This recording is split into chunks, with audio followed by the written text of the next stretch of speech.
Frères et sœurs de l'Assemblée Shalom Baptiste Fondamentale, bonjour.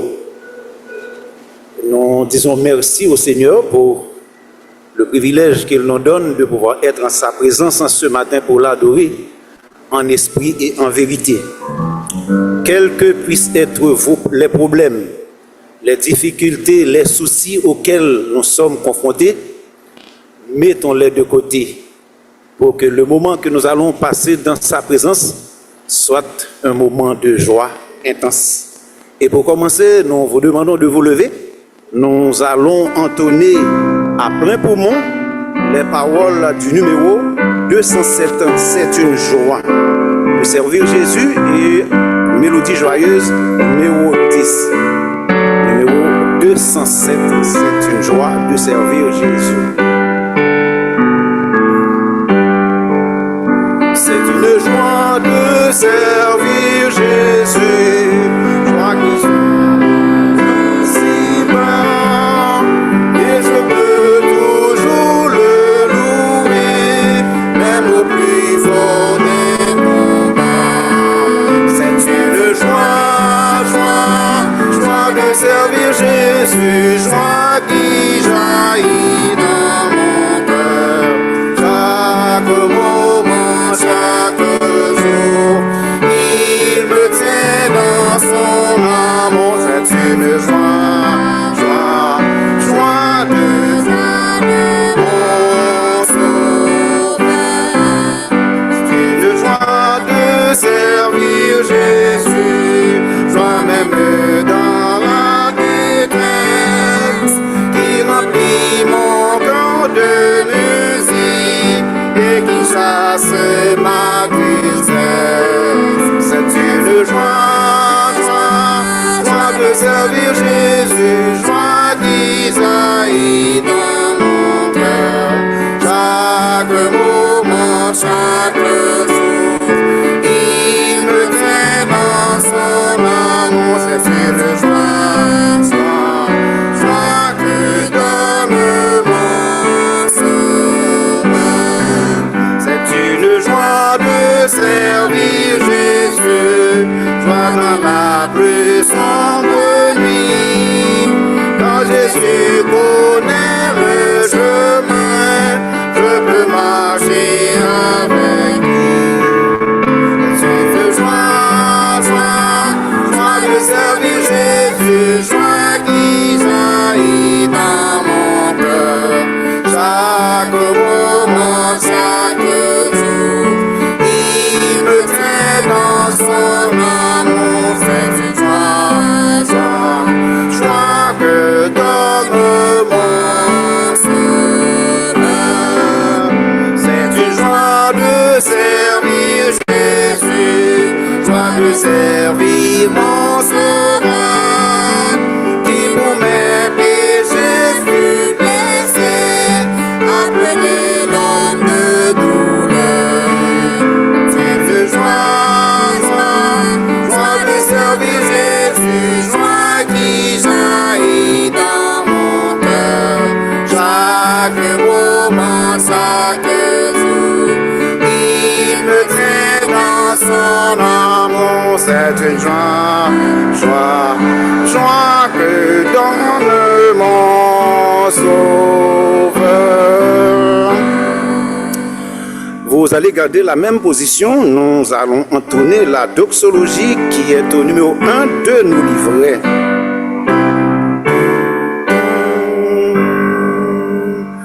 Gloire à Dieu notre Créateur, gloire à Christ notre Rédempteur, gloire à l'Esprit consolateur, louange et gloire au Dieu sauveur. Amen.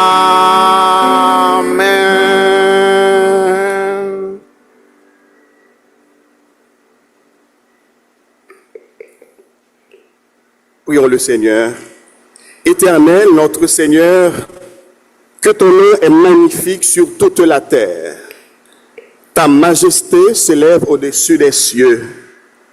Notre Seigneur, notre Dieu, nous nous tenons en ta présence ce matin avec un cœur rempli de révérence et d'admiration devant ta grandeur, ta puissance et ta sainteté.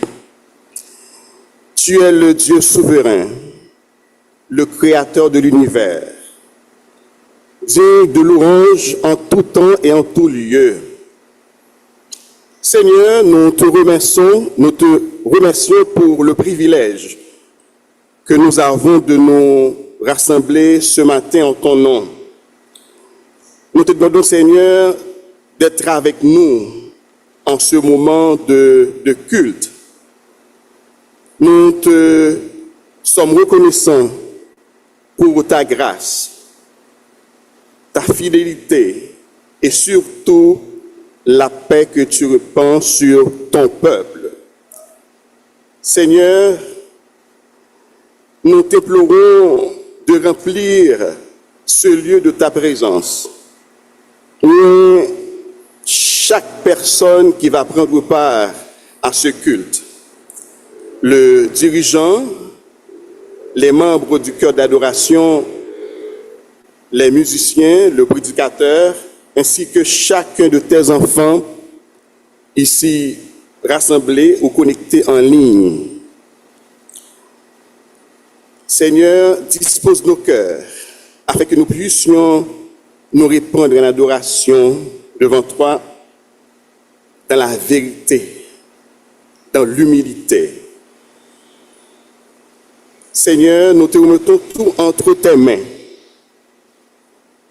Permets que ce culte soit pour nous une source de bénédiction et que nous soyons pleinement édifiés. Par Jésus-Christ, lui qui vit avec toi, dans l'unité parfaite du Saint-Esprit, nous te prions. Amen. Avant de vous rasseoir, nous allons lire de manière alternative le psaume 20. Psaume 20, nous allons lire ce psaume de manière alternative. Je lis le premier, vous lisez le deuxième, je lis le troisième, ainsi de suite. Psaume 20.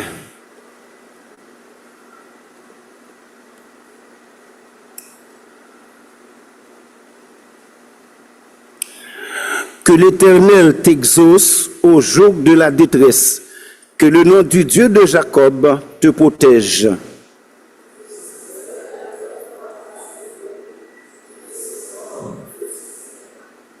Qu'il se souvienne de toutes tes offrandes et qu'il agrée tes holocaustes.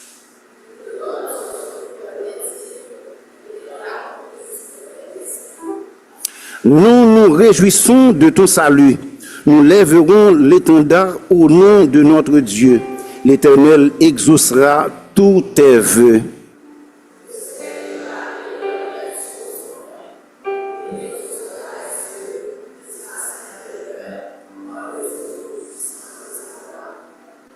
Ceux-ci s'appuient sur leurs chars, ceux-là sur leurs chevaux. Nous invoquons le nom de l'Éternel, notre Dieu.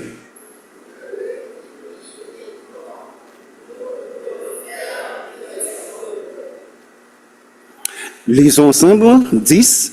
L'Éternel sauve le roi, qu'il nous exauce quand nous l'invoquons. Amen.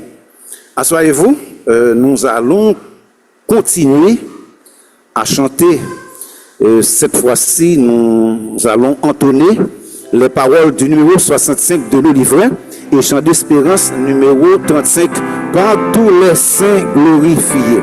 Numéro 65 de nos livrets.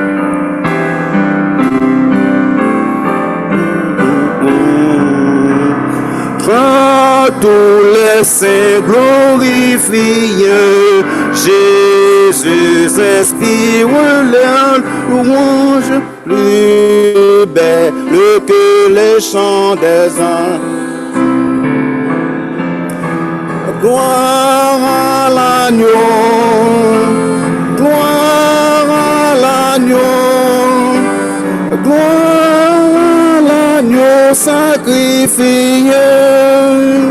C'est par lui qu'est justifié tout pécheur qui demande grâce, prêtres et rois devant sa face. Chantons l'agneau, chantons l'agneau, chantons l'agneau sacrifié par le Père magnifié. Tout l'univers lui rend hommage, l'agneau régnera d'argent. Gloire à l'agneau, gloire à l'agneau sacrifié. Par son esprit vivifié, je veux jusqu'à ma dernière heure chanter l'amour qui seul demeure. Gloire à l'agneau, gloire à l'agneau sacrifié. Amen.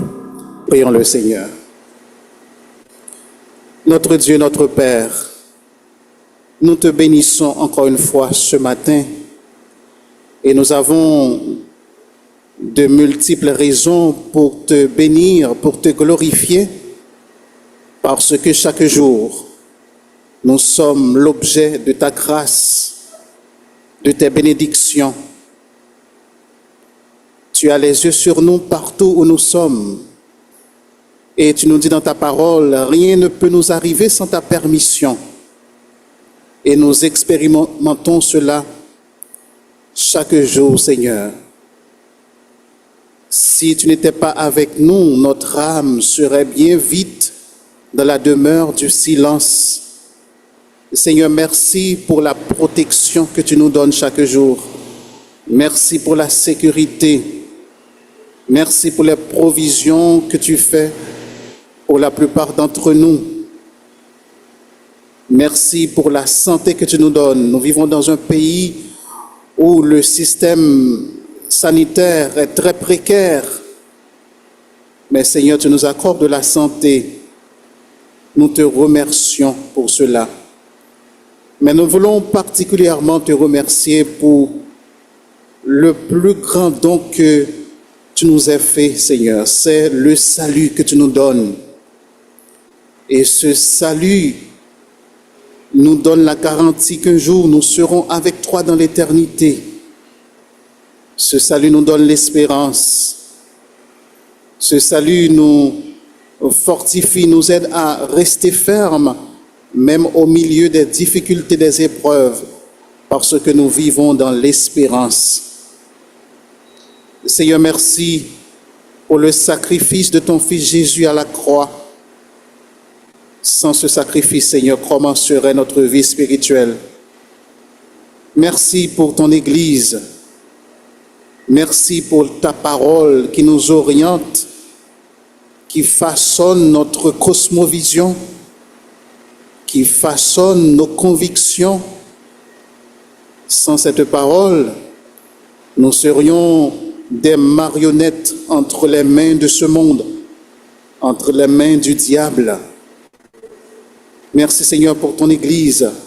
Merci pour les frères dans la foi, les sœurs qui sont là pour nous supporter, pour nous accompagner, pour nous aimer, pour prier en notre faveur.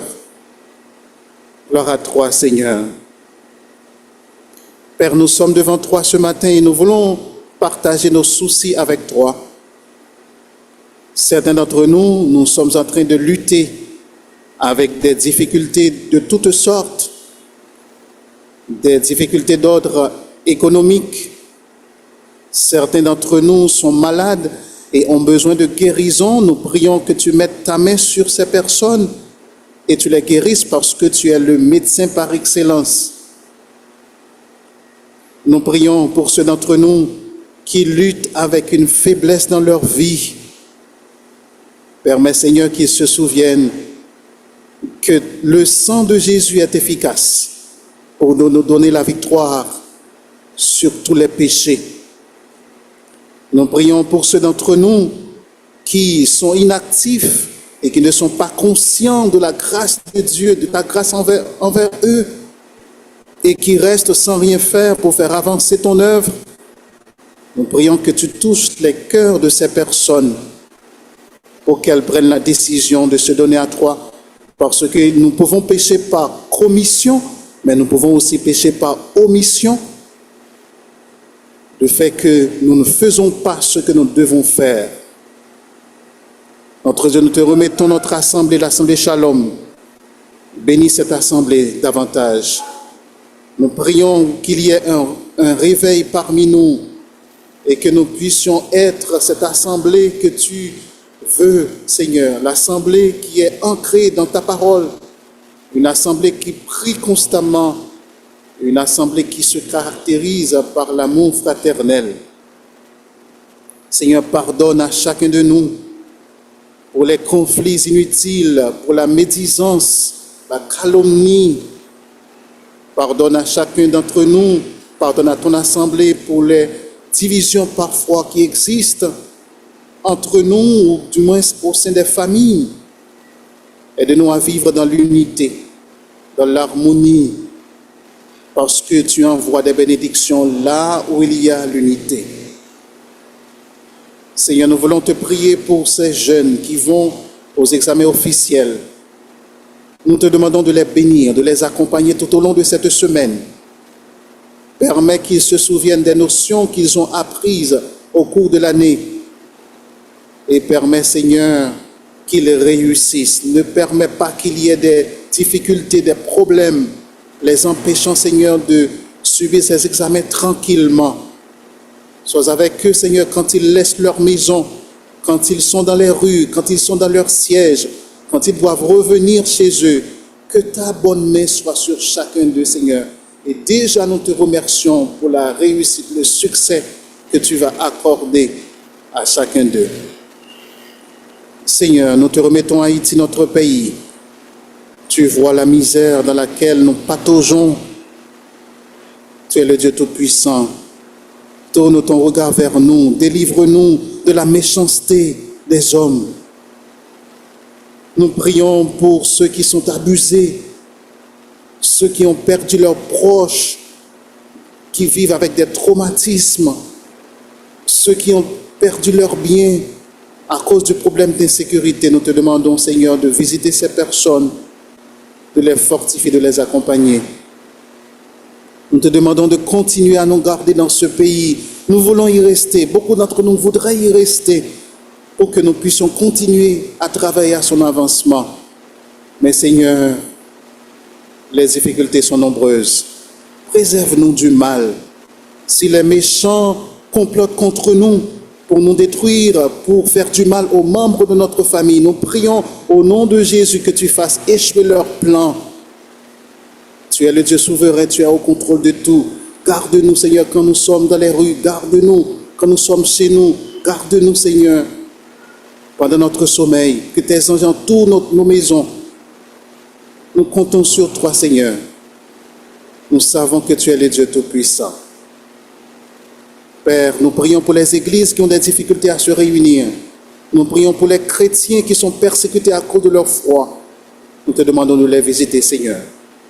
Et nous prions pour la paix dans le monde. Trop de guerres, trop de conflits, trop de morts. S'il te plaît, Seigneur, aie pitié de nous. Aide-nous en tant que chrétiens à garder la foi, à ne pas être troublés parce que tu es à nos côtés, Seigneur.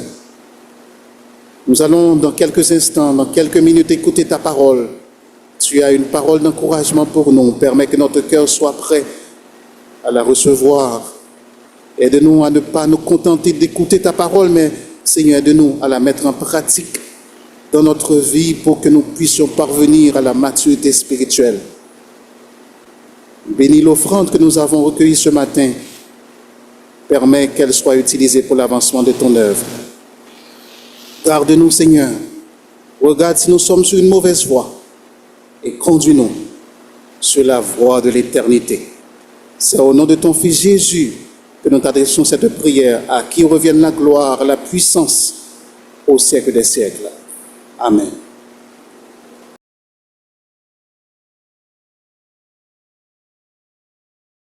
Nous demandons à Rosemont Perrette de passer faire la deuxième lecture.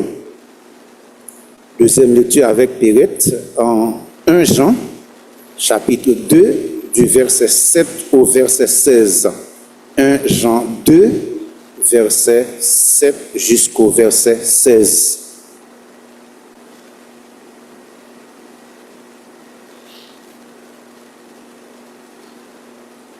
Bonjour frères et sœurs. Pour la deuxième lecture, je vais lire pour vous en 1 Jean, chapitre 2, le verset 7 jusqu'au verset 16. 1 Jean 2, verset 7 à 16.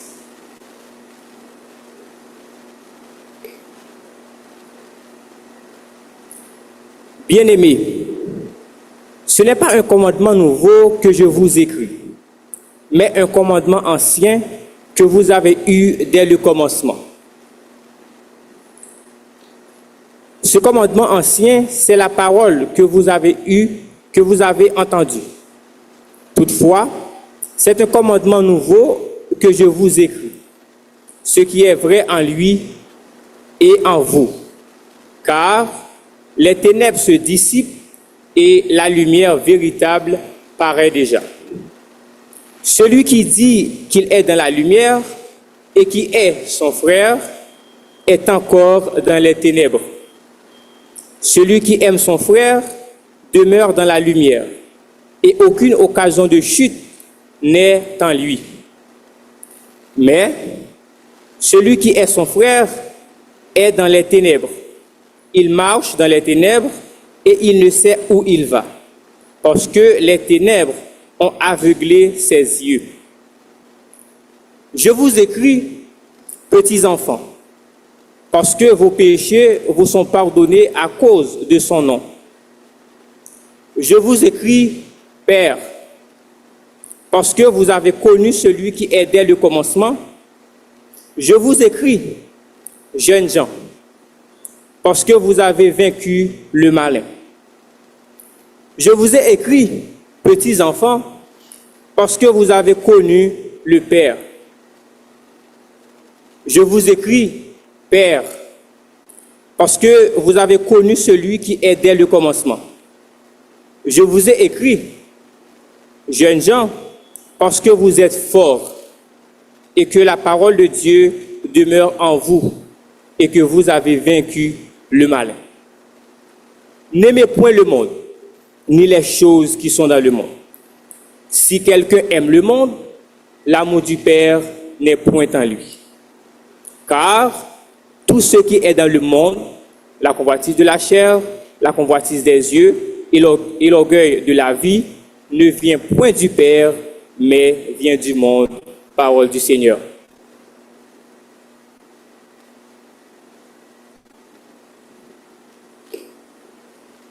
Mettez-vous debout, nous allons entonner 2 cantiques avant le message de la parole de Dieu. Nous sommes au numéro 111 de nos livrets. Je l'ai trouvé et c'est le bon Dieu, 214 en Espérance 18. Je l'ai trouvé, je l'ai trouvé.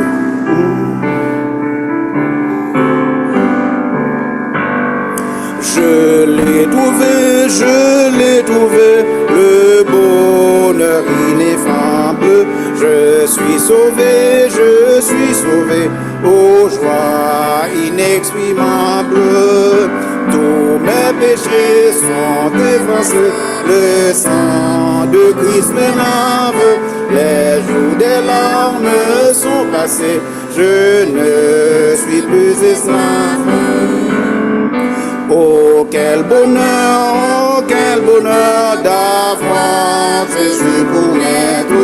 Oh, mon sauveur, mon seul sauveur. À toi seul je veux être. Tu viens briser, puissant vainqueur. Tu m'as la tyrannie, affranchissant mon pauvre cœur et me donnant la vie. Dans mon amour, tu m'as cherché et rend bien loin du Père. Tu m'as sauvé de mon péché, tu fis de moi ton frère. Et maintenant et pour jamais, sous ton joug je me plie. Je ne puis vivre désormais, Jésus, que de ta vie. Ah, laissez-moi chanter mon roi, oui, car je nous je chante. Jésus n'est-il pas tout pour moi? Gloire à sa croix sanglante. Sans cela, c'est jour après jour, il m'aime encore. Comment répondre à tant d'amour?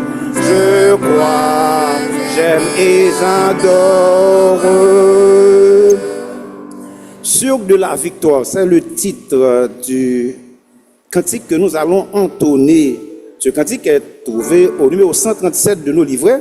Et si vous avez un recueil de chants d'espérance, vous êtes au numéro 220, 137, sur de la victoire. Nous allons chanter avec vie. C'est la victoire que nous célébrons.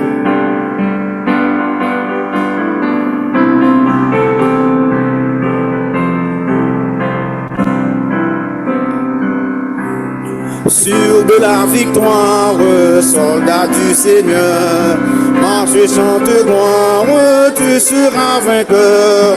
Le grand capitaine qui va devant toi, de la mort certaine, combat avec toi. Oui, la victoire, tu l'auras. Chante de gloire, tu verras. Ton adversaire fort vaillant, couché par terre à l'ennemi s'avance, redoublant le pas, et plein d'assurance ne s'arrête pas. Mais Christ va combattre, reste près de lui, déjà pour l'abattre, son épée à lui. Et la victoire, tu l'auras. Chantez donc gloire, tu verras. Ton adversaire fort vaillant, couché par terre. Dieu tient la couronne, promis au vainqueur. C'est lui qui la donne avec le bonheur. Bientôt sur ta tête, il va la poser. Dans sa paix parfaite, tu vas reposer. Car la victoire, tu l'auras. Chante ton gloire, tu verras. Ton adversaire fort vaillant, couché par terre à l'instant. Amen. Bien chanté, mettez-vous. Avant de vous rasseoir, un geste, au geste, saluez-vous, hein, les uns les autres, dis à la personne qui est à côté de toi, je suis content que tu sois là ce matin. Faites ça avec sourire. Non, on n'est pas. Hein. Je suis content que tu sois là. Donc, préparez-vous à écouter le message de la parole de Dieu avec pasteur Harry Telusma.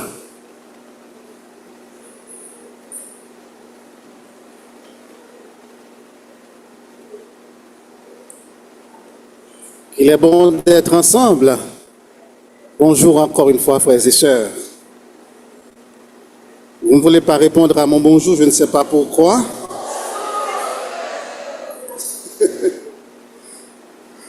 Merci de cette réponse. Je voudrais saluer de manière spéciale le couple Michel qui est avec nous. Isaac et Rosanna Michel. Le couple nous a manqué. Nous sommes contents de le revoir. Et nous sommes aussi contents de voir Edner. le couple Pierre-Pierre. Je ne sais pas s'il y a une coïncidence, hein, vous me direz après. Hein. Edner, nous sommes contents de te revoir.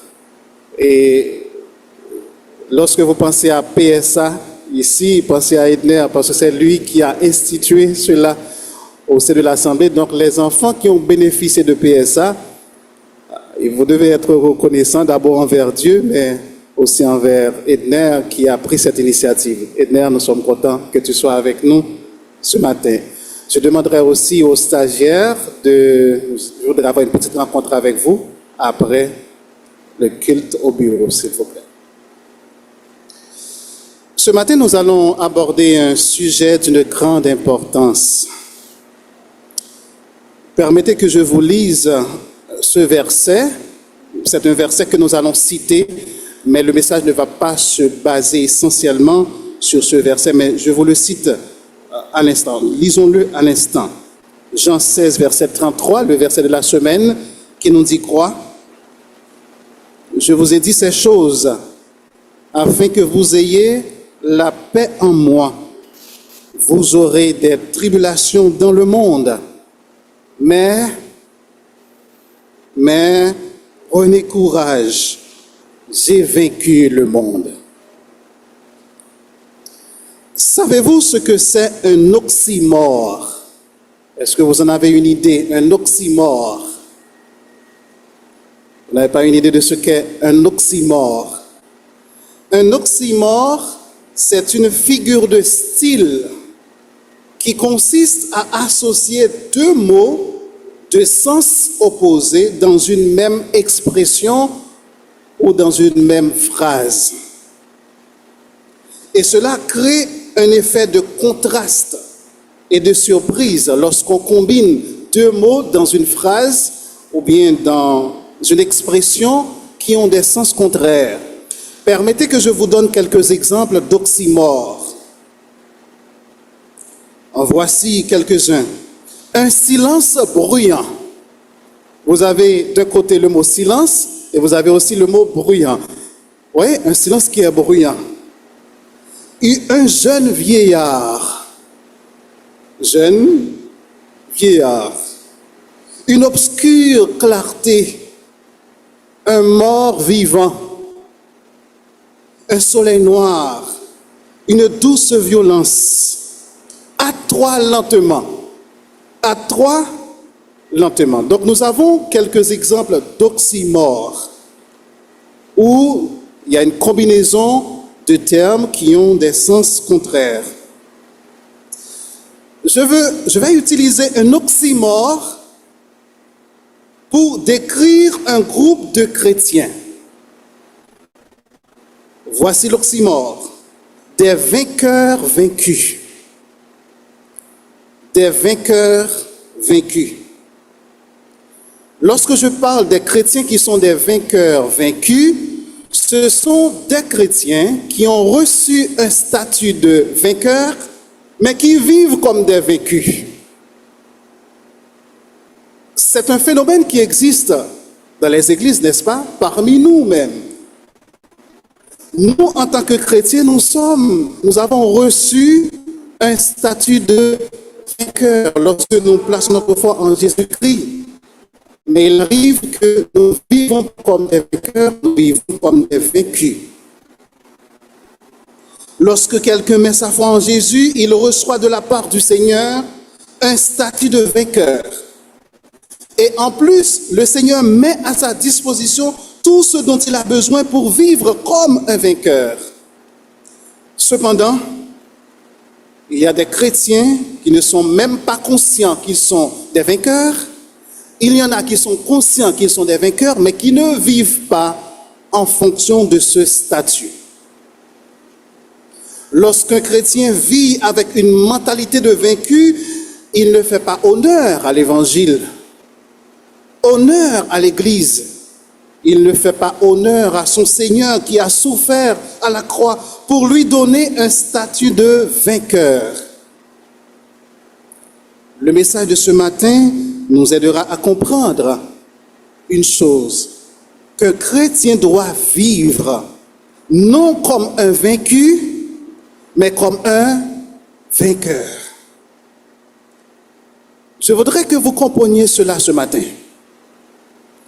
Nous qui sommes ici ce matin, nous sommes une communauté de vainqueurs. Si nous avons mis notre foi en Jésus-Christ, nous sommes des vainqueurs. Le message de ce matin va répondre à 3 questions. Qu'est-ce qui nous habilite à dire qu'un chrétien est un vainqueur? C'est la première question. La deuxième question, de quoi ou de qui le chrétien est-il vainqueur? La troisième question, c'est comment est-ce que le chrétien peut vivre comme un vainqueur? Considérons la première question. Qu'est-ce qui nous habilite à dire qu'un chrétien a un statut de vainqueur? Ce n'est pas parce qu'il va à l'église, ce n'est pas parce qu'il est impliqué dans un ministère, ce n'est pas parce qu'il occupe un poste dans une assemblée qui fait de lui un vainqueur. Ce qui fait de lui un vainqueur, ce qui lui donne ce statut de vainqueur, c'est le fait qu'il a un sauveur qui est lui-même un vainqueur. Le sauveur que nous avons, notre Seigneur Jésus-Christ, c'est un vainqueur.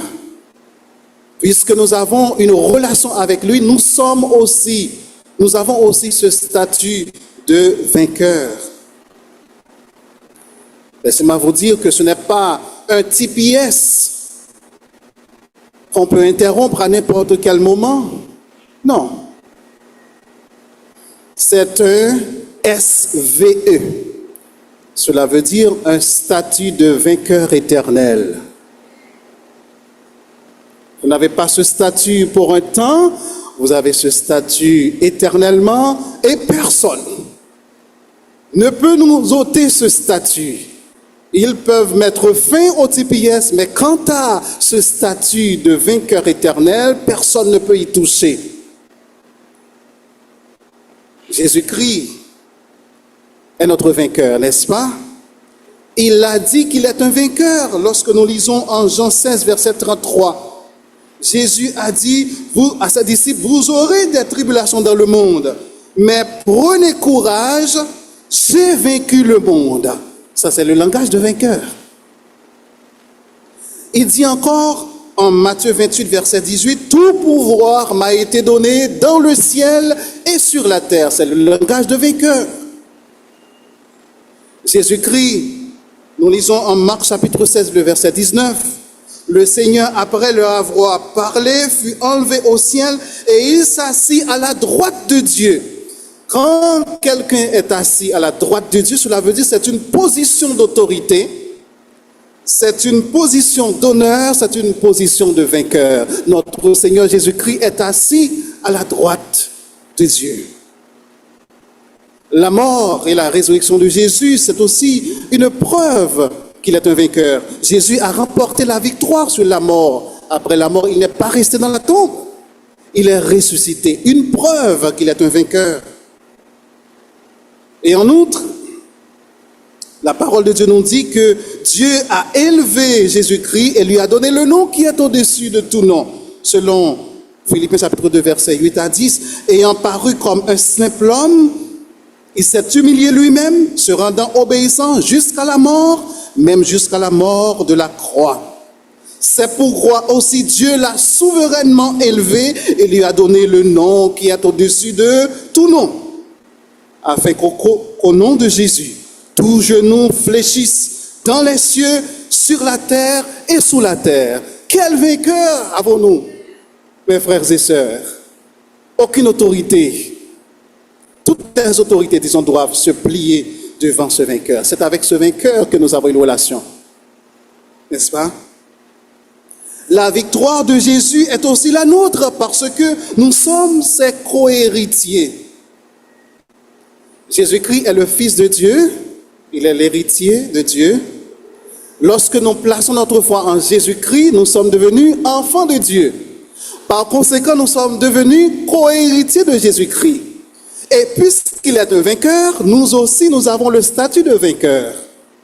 Sa victoire est la nôtre également. Et Paul dit en Romains chapitre 8, le verset 17, « Or, si nous sommes enfants, nous sommes aussi héritiers. Héritiers de Dieu et co-héritiers de Christ. si toutefois nous souffrons avec lui, afin d'être glorifiés avec lui. Mes chers amis, nous sommes co-héritiers de ce vainqueur qui est notre Seigneur Jésus-Christ. C'est la raison pour laquelle nous vous disons, tout chrétien a un statut de vainqueur.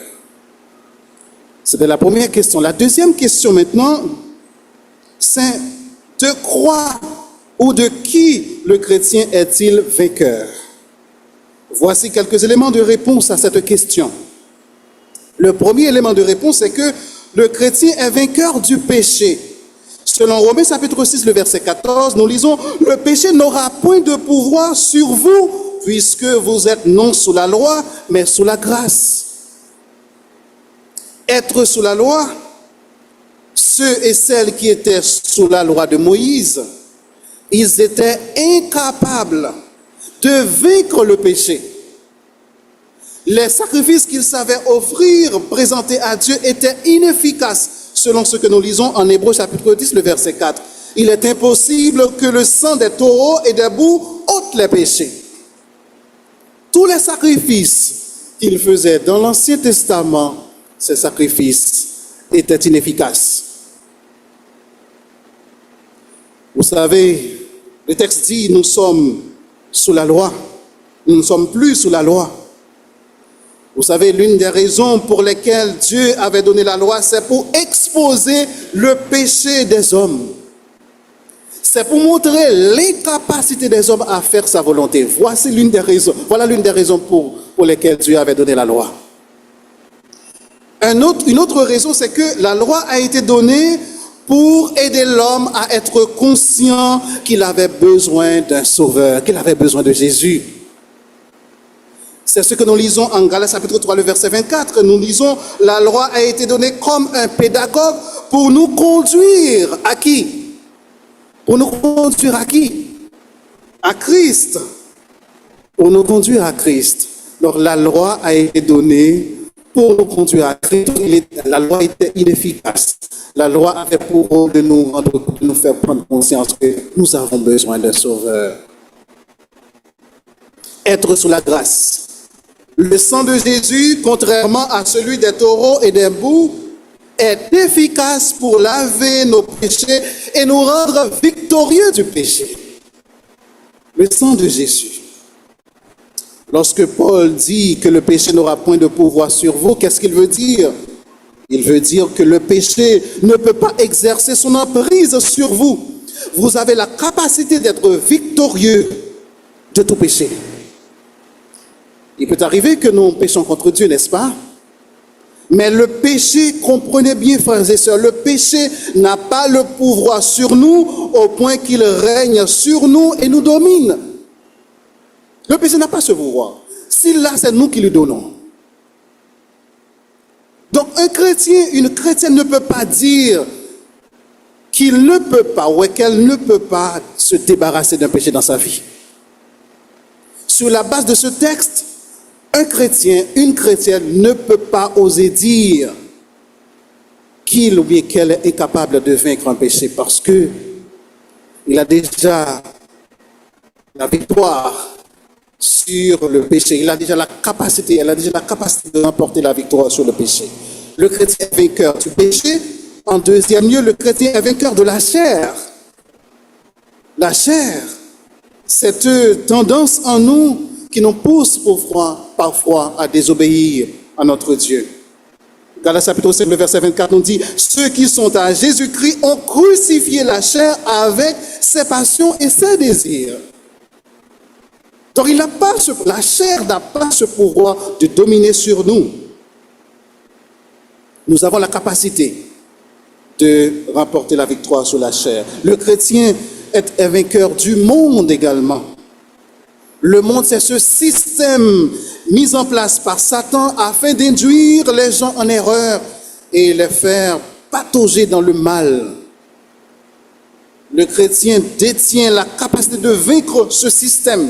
Selon 1 Jean 5, verset 3 à 5, nous lisons « Car l'amour de Dieu consiste à garder ses commandements, et ses commandements ne sont pas pénibles, parce que tout ce qui est né de Dieu triomphe du monde. Et la victoire qui triomphe du monde, c'est notre foi. Qui est celui qui a triomphé du monde, sinon celui qui croit en Jésus, que Jésus est le Fils de Dieu. Vous avez la capacité de remporter la victoire sur ce système qui est sous la domination de Satan, le monde. Et le chrétien est vainqueur également du diable. Vous ne dites pas Amen? Le chrétien est vainqueur du diable. Le pire ennemi de Dieu. Le pire ennemi de notre âme. Celui qui rôde autour de nous comme un lion rugissant, cherchant qui dévorer. Nous avons la capacité de vaincre cet adversaire. J'aime ce que Jean dit en 1 Jean 2, verset 13. Il s'adresse à ses lecteurs en ces termes. Je vous écris, Père, parce que vous avez connu celui qui est dès le commencement. Je vous écris, jeunes gens, parce que vous avez vaincu le malin. Vous avez vaincu le malin. On pourrait continuer à vous dire de croire ou de qui le chrétien est vainqueur, mais je vous épargne du reste. Mais vous avez compris quand même que nous sommes des vainqueurs. N'est-ce pas? Nous sommes des vainqueurs. Maintenant, la troisième question, c'est comment vivre comme un vainqueur. Il ne suffit pas d'avoir le statut d'un vainqueur. Certes, le chrétien détient le potentiel de remporter la victoire sur le péché, la chair, le monde, le diable, mais il faut qu'il passe à l'action pour s'approprier sa victoire. La victoire est là, la victoire est disponible pour le chrétien. Il ne peut pas se croiser les bras et dire voilà, je suis victorieux, je vais remporter la victoire sur le péché. Non, non, non. Il faut que le chrétien se mette à l'action. Il faut que le chrétien agisse avec l'aide du Saint-Esprit de Dieu pour s'approprier les victoires qui sont disponibles pour lui. Alors nous revenons à la question. Que faire pour vivre comme un chrétien vainqueur et non comme un chrétien vaincu? Voici quelques éléments de réponse à cette question. Premièrement, nous devons mener une vie de sainteté. Une vie séparée du mal est le remède contre le péché. Une vie de sainteté exige que l'on fuit toute situation, toute personne qui puisse nous pousser vers la chute. Une vie de sainteté nous exige à passer du temps dans la lecture, dans la méditation de la parole de Dieu, dans l'étude de la parole de Dieu, dans l'écoute de la parole de Dieu, pour que nous puissions serrer la parole de Dieu dans notre cœur. Et lorsque nous le faisons, qu'est-ce qui va se passer? Nous n'allons pas pécher contre Dieu. Est-ce que vous êtes avec moi, frères et sœurs? Une vie de sainteté exige que l'on prenne le chemin de la repentance pour maintenir son intimité avec Dieu. Il peut arriver que nous péchions contre Dieu. Mais lorsque cela arrive, Dieu a déjà fait des provisions pour nous, pour que nous puissions reprendre le combat. Nous devons prendre le chemin de la repentance. Une vie de sainteté exige à ce que nous nous relevions lorsque nous sommes tombés. Un vainqueur ne doit pas rester par terre. Vous êtes vainqueur, comment se fait-il que vous soyez par terre? Non. Levez-vous pour avancer dans le combat. Je songez, m'a marché comme ça, et puis moi pour saut, moi saute tomber. Et puis quand moi cap courir pour me lever, me quitte lever rapide avant même que mon arrive sur moi. Alors une baille illustration ça semaine dans la méditation que m't'a fait pour un groupe monde, et puis gon monde qui vient côté me dit mon cher, ça dépend de soi, oui. Allez, me surprendre pour courir lever comme ça. Mais peu importe. En tout cas, moi-même, je courir lever. C'est de même dans la vie chrétienne. Il y a des surprendre ou qu'à lever pour qu'on tout. Le Seigneur fait des provisions pour cela, mais il est saut prendre la vie chrétienne aux besoins frères, aux besoins sœurs pour aider à lever. Dieu fait des provisions pour nous relever. Mener une vie de sainteté, c'est le remède contre le péché. Comment vivre comme un chrétien vainqueur? Deuxièmement, c'est vivre selon l'Esprit de Dieu. Puisque nous avons le potentiel de vaincre la chair, la stratégie pour vaincre la chair est de vivre selon l'Esprit de Dieu. Paul dit en Galates chapitre 5, le verset 16, « Je dis donc, marchez selon l'Esprit et vous n'accomplirez pas les désirs de la chair. » Ça veut dire que pour quitter la chair, pour que les œuvres de la chair ne se manifestent pas dans votre vie, le remède, l'antidote, c'est quoi? C'est de marcher selon l'Esprit. Vous n'allez pas accomplir les désirs de la chair. Marcher selon l'Esprit, c'est laisser le Saint-Esprit prendre le contrôle de nos pensées, de nos décisions. C'est nous soumettre à la volonté de Dieu. Et lorsque nous faisons cela, nous vivons comme des chrétiens vainqueurs. Un troisième élément de réponse à cette question, pour que le chrétien vive comme un vainqueur, il faut qu'il ne se conforme pas au monde. Rappelons-nous qu'il a la capacité de vaincre le monde, n'est-ce pas? Puisque le chrétien détient le potentiel de vaincre le monde, il ne saurait se conformer aux pratiques, aux habitudes du monde, bref, à la philosophie du monde. C'est donc logique lorsque Paul dit aux chrétiens de Rome, en Romains chapitre 12, le verset 2, « Ne vous conformez pas au siècle présent, mais soyez transformés par le renouvellement de l'intelligence, afin que vous discerniez quelle est la volonté de Dieu, ce qui est bon, agréable et parfait. » Vous avez déjà le potentiel de vaincre le monde. Comment se fait-il que vous vous conformiez aux pratiques, aux habitudes du monde? Non, ça ne fait pas de sens. D'où l'exhortation de Paul aux chrétiens de Rome. Et en 1 Jean 2, verset 15, l'apôtre Jean adresse cette exhortation. Il dit à ses lecteurs, « N'aimez point le monde, ni les choses qui sont dans le monde. Si quelqu'un aime le monde, l'amour du Père n'est point en lui. » Vous avez le potentiel de vaincre le monde. Comment se fait-il que vous aimiez ce monde qui est votre ennemi? Non, ça ne fait pas de sens.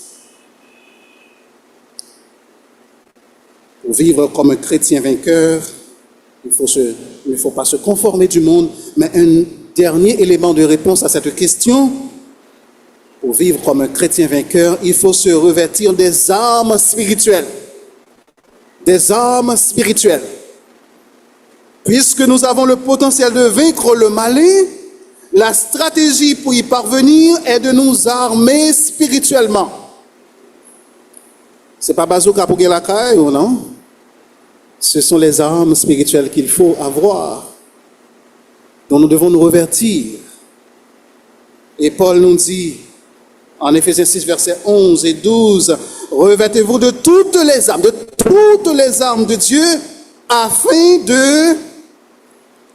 de pouvoir tenir ferme contre les ruses de qui? Contre les ruses du diable. Car nous n'avons pas à lutter contre la chair et le sang, mais contre les dominations, contre les autorités, contre les prises de ce monde de ténèbres, contre les esprits méchants dans les lieux célestes. » Et pour vaincre ces esprits méchants dans les lieux célestes, il faut se revêtir de toutes les armes de Dieu. Quelles sont ces armes? L'apôtre Paul les cite dans ce même passage. La vérité pour ceinture, cuirasse de la justice, le zèle que donne l'évangile de paix comme chaussure. Quoi d'autre? Bouclier de la foi, le casque du salut, l'épée de l'esprit qui est quoi? Qui est la parole de Dieu. Voilà toutes les armes que nous avons à notre disposition pour vaincre l'adversaire de notre âme, le malin. Nous avons répondu à la troisième question. Mes chers amis, l'Église est une communauté de vainqueurs, est-ce que vous le croyez? À partir de ce que nous venons de dire, je suis certain que vous avez abouti à cette conclusion, que l'Église, c'est une communauté de vainqueurs. Et ce que je suis en train de vous dire, c'est pas la pensée positive. Ce n'est pas la pensée positive. Bon, je ne veux pas entrer là-dedans maintenant parce que ça peut... Mais je reviendrai peut-être une prochaine fois. Mais ce sont l'exhortation de ce matin, ce que nous vous disons ce matin est basé sur la parole de Dieu. Malheureusement, certains d'entre nous, ou la plupart d'entre nous, nous ne vivons pas comme des vainqueurs. Nous vivons comme des vaincus. Tout l'oxymore des vainqueurs vaincus. Est-ce normal qu'il soit ainsi? Non. Ce n'est pas ce que Dieu veut pour nous. Et l'idée que nous avons partagée avec vous ce matin, c'est que le chrétien doit vivre non comme un vaincu, mais comme un vainqueur. Qu'est-ce qui nous habilite à dire que le chrétien est vainqueur? Le chrétien est un vainqueur parce qu'il a un sauveur qui est un vainqueur. Et il est co-héritier de ce sauveur qui est notre Seigneur Jésus-Christ. De quoi? De qui le chrétien est-il vainqueur? Il est vainqueur du péché.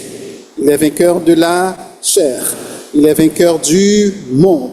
Il est vainqueur du diable. Que faire pour vivre comme un vainqueur? Il faut mener une vie de sainteté, vivre selon l'Esprit de Dieu, ne pas se conformer au monde, se revêtir de toutes les armes de Dieu. Le vœu du Seigneur est que chaque chrétien puisse dire à la fin de sa vie les paroles prononcées par l'apôtre Paul en 2 Timothée chapitre 4, le verset 7 et le verset 9. Paul a dit, « J'ai combattu le bon combat, j'ai achevé la course, j'ai gardé la foi, désormais la couronne de justice m'est réservée. » Chaque chrétien devrait pouvoir dire cette parole à la fin de sa vie, à condition que nous menions une vie de vainqueur et non une vie de vaincu.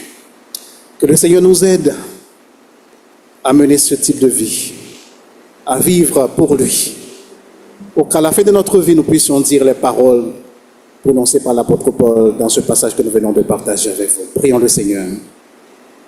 Nous te remercions, Seigneur, pour l'enseignement de ta parole ce matin qui nous rappelle que nous avons ce statut de vainqueur.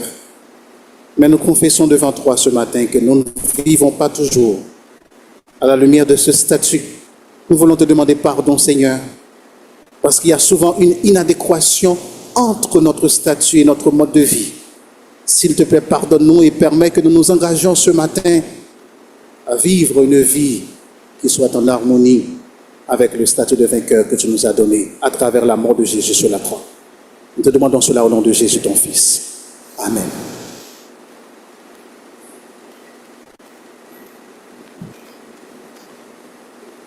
Nous disons merci au Seigneur de s'être servi de Pasteur Telsma pour nous communiquer ce beau et bon message. Nous allons mettre fin. Nous vous demandons de vous lever et pour entonner avec vigueur un cantique qui a pour titre « À de nouveaux combats », avec force et vigueur pour entonner ça.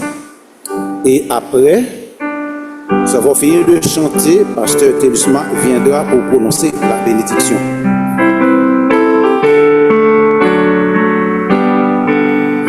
À de nouveaux combats, Jésus, tu nous appelles et nous voici fidèles.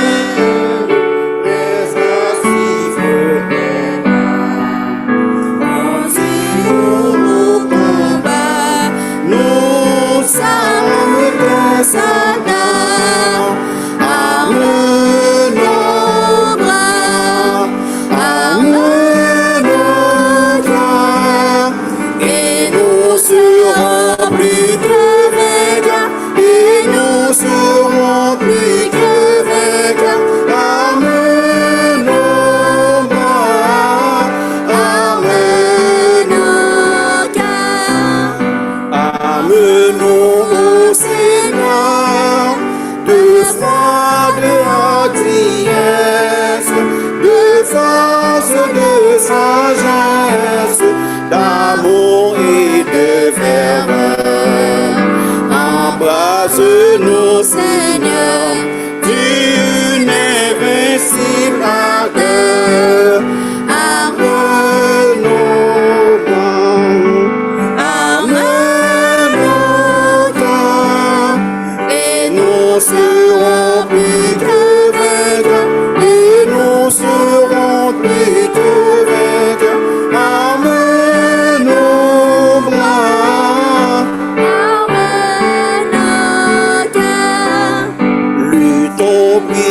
nous souffrons, bientôt nous régnerons. Arme nos bras, arme nos corps, et nous serons plus que vainqueurs, et nous serons plus que vainqueurs.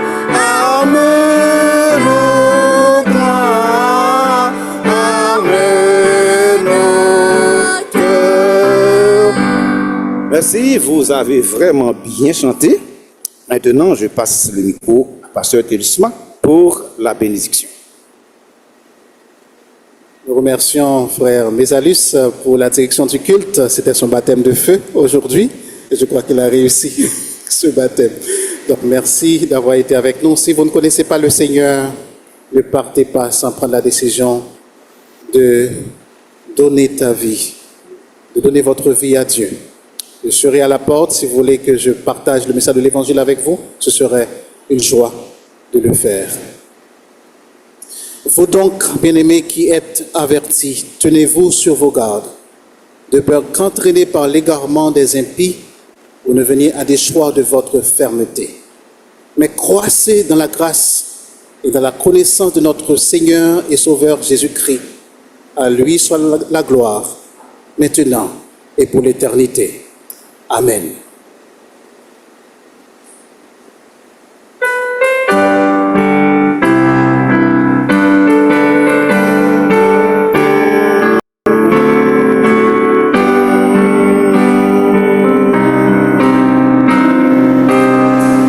Shalom, shalom, shalom à vous tous et bonne fin de journée.